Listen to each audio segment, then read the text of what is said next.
quickly chiming in on the last part of chapter 15 of The Sorrows of Satan, where, oh, this really is burning him that Mavis Clare in her novel Differences is actually really good, is really got the energy and is loved by the public, even though the critics are loath to actually, praise it at all. They just refuse to. They won't unless, it's log rolling or, someone's bribed them, as Jeffrey has allowed Lucio Romanes to do. And indeed, he's come back saying, yep, McWing has taken the money for his charity.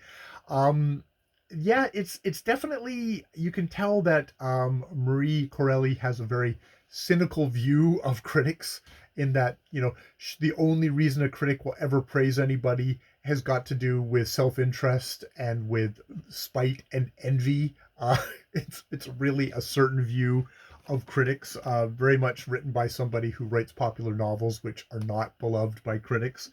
That could be the only reason, and she is obviously going to last forever. Uh, you'll be forgiven for not recognizing the name Marie Corelli, but it's definitely a spirited thing that way. Though, I yeah, it's interesting. I mean, I think you could make the argument that sometimes things are the spirit of an age and they just don't translate to the next age, where other things that seemed smaller at the time kind of rise and do endure.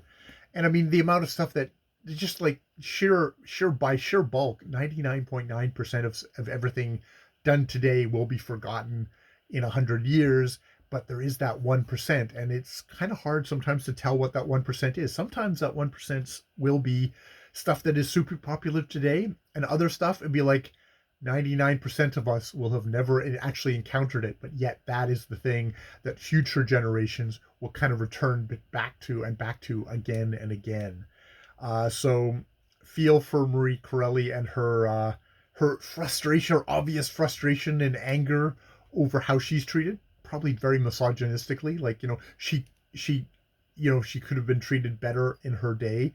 Um, but I mean, lots of people read her books at the time, so um, I guess you got to cry into your beer over that one.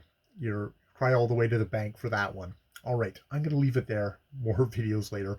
Pity the poor author, and they want everything, and not most 99.9999999% of us, just that ain't going to happen. That you're not Shakespeare. You're not Jane Austen. You're not Dante. You're not the people who have lived on and on and on. You're not them. Guarantee you're not them. Especially if you'd be wasting your time watching me. You're not them. More videos later.